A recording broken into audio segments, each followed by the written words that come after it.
Mä kävin heittämään tuossa setin näitä kiekkoja. Mulla on tässä, mitä mulla on, 10 kiekkoa.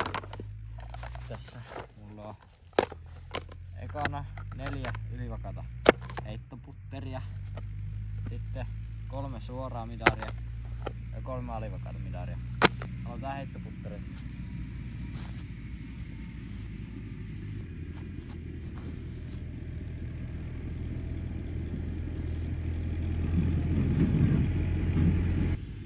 Antsa-ryyssä.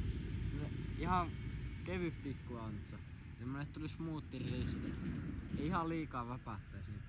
Se on mitä mä oon haenut näissä puttereissa. Kokeillaan sitä vielä. Tuo eka oli aika hyvä. Mä kokeilen vähän korkeammalle. Tuo käy jatkuvasti tommonen. No seuraavaksi lähtee. On hieno taktiikki. Se vähän paremmin.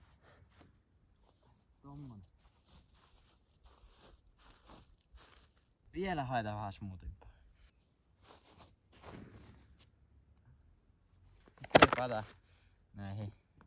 Pistää alivakaten midareja. Kevyttä hysseflippiä. Semmonen smoothie release taas nätisti kääntäis yli. Kokeillaan.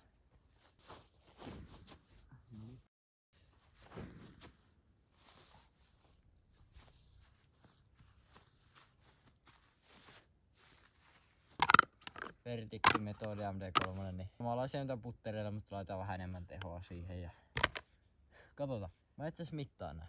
Katsotaan, että miten pitkälle nää menee tästä. Niin jos menisi yli 90, niin voisi olla tyytyväinen.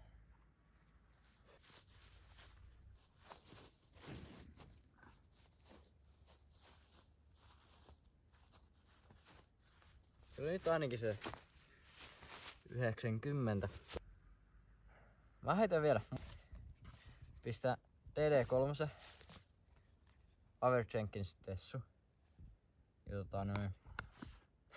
Pistää rysty. Katsotaan miten lentää. Haetaan perus golf drive.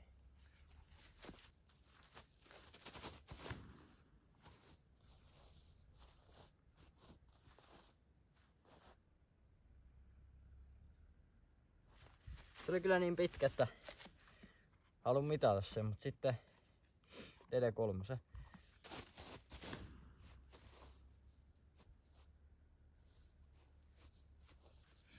Ne oli molemmat aika hyviä.